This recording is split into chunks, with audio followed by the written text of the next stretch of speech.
कांग्रेस के पदाधिकारी श्री विष्णु करोसिया जी मौजूद हैं, जो प्रांतीय स्तर पर अनुसूचित जाति वर्ग के साथ साथ सभी वर्गों की आवाज़ हमेशा वे एक उचित मंच पर सक्रिय होकर उठाते रहते हैं। हम उनसे बात करेंगे कि जो भारतीय जनता पार्टी की सरकार मध्य प्रदेश में समरसता यात्रा जो निकाल रही है और संत रविदास जी का मंदिर का निर्माण जो सागर में उन्होंने करने का बीड़ा रख रही है, उस संबंध में हम जानेंगे कि आखिर मध्य प्रदेश में समरसता यात्रा की क्या आवश्यकता और अभी ही चुनाव के पहले ही क्यों पड़ी, इसके संबंध में हम उनसे बात करेंगे। विष्णु करोसिया जी। सम्मानीय, मैं आपको बता दूं, समरसता यात्रा मध्य प्रदेश में जो निकाली जा रही है, इसका मतलब ये है कि मध्य प्रदेश में समरसता नहीं है। आए दिन जहां तहां दलित आदिवासियों पर अत्याचार बढ़ रहे हैं। संसद के आंकड़े भी ये बताते हैं कि मध्य प्रदेश चौथे नंबर पे SC ST के अत्याचार में है। इसलिए ये समरसता यात्रा निकाल रहे हैं। और मैं एक कारण और बताता हूँ आपको। दिल्ली में संत रविदास जी का बहुत बड़ा मंदिर था। भारतीय जनता पार्टी की सरकार में उस मंदिर को तोड़ा गया। उसका विरोध रविदासिया समाज ने, संत रविदास को मानने वाले लोगों ने सड़क में आकर किया। फिर भी इनकी कान पर जू नहीं रहेंगी। तो हमारे कांग्रेस पार्टी के अनुसूचित जाति विभाग के राष्ट्रीय अध्यक्ष जी के द्वारा सुप्रीम कोर्ट में उसमें एक विरुद्ध याचिका लगाई गई कि बहुत पुराना मंदिर था वो। सुप्रीम कोर्ट ने उस याचिका के पक्ष में निर्णय दिया और शासन को ये आदेश दिया कि उस मंदिर को आप पुनः बनाएं। जब यह बात धीरे धीरे हमारे दलित समाज में फैली तो उसमें आक्रोश बढ़ा। और भारतीय जनता पार्टी अवसरवादी पार्टी है, तो इसने आनन फानन में योजना बनाई कि दलित समरसता यात्रा निकाली जाए और दलित समाज को अपनी ओर आकर्षित करने के लिए कुछ घोषणाएं की जाए। कुछ झूठी घोषणाएं भी ये कर रहे हैं और उसी के अंतर्गत ये मध्य प्रदेश में समरसता यात्रा लेकर निकले हैं।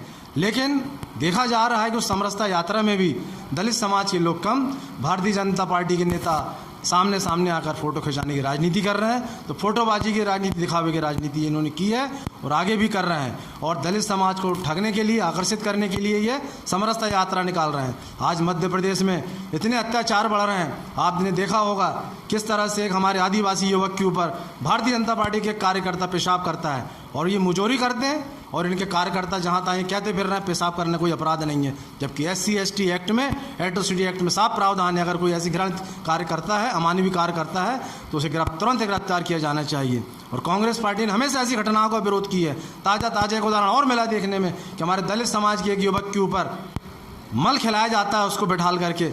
ये अमानवीय कार्य भारतीय जनता पार्टी के शासनकाल में लगातार बढ़ रहे हैं। और देखा गया है कि दलित समाज के युवकों की शादियों में वो घोड़े में नहीं बैठ सकते, चप्पल जूते पहन के नहीं चल सकते।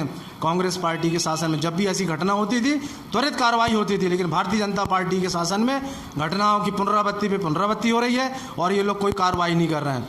अभी आपने देखा होगा मणिपुर में जो घटना घटी, 72 दिन के बाद जब वीडियो वायरल हुआ तब इन्होंने कार्रवाई की। और कार्रवाई भी आधी अधूरी की, जबकि वहाँ पर ऐसी घटनाएं बहुत सी घट चुकी हैं। अभी आपने देखा होगा राज्यपाल महोदय का भी एक वीडियो वायरल हो रहा है जिसमें उन्होंने स्वीकार किया है कि मैंने जीवन में कभी ऐसी घटना न देखी न सुनी जो कि मणिपुर में घट रही है। वो भी बहुत हृदय उनका द्रवित हुआ। ऐसा लग रहा था उनके तस्वीर देख कर जैसे आंखों में आंसू आ गए। उन्होंने साफ कहा इस बात को कि मैंने केंद्र को इस सबसे अवगत करा दिया है। राज्यपाल, इसका मतलब राज्यपाल की रिपोर्ट भी शासन के व्यवस्था की वहाँ पर अराजकता फैली उसके खिलाफ गई है। लेकिन चूंकि जो बहुल्य समाज वहाँ पर है, मैतेई समाज, उसका मुख्यमंत्री वहाँ पर है, इसलिए उसको नाराज़ नहीं कर सकती, इसलिए भारतीय जनता पार्टी वो कार्रवाई नहीं कर रही।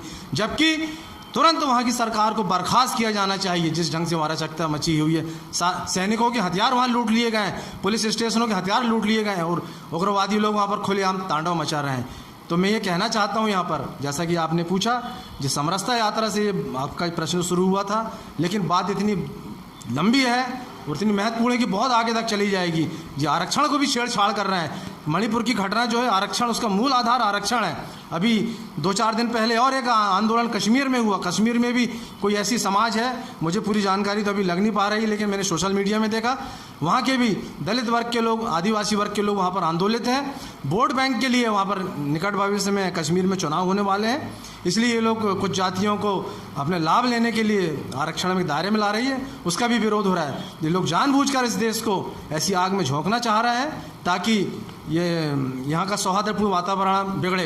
विस्तार से बताया कि मध्य प्रदेश में भारतीय जनता पार्टी की सरकार समरास्ता यात्रा के बहाने वोट बैंक की राजनीति कर रही है। धन्यवाद।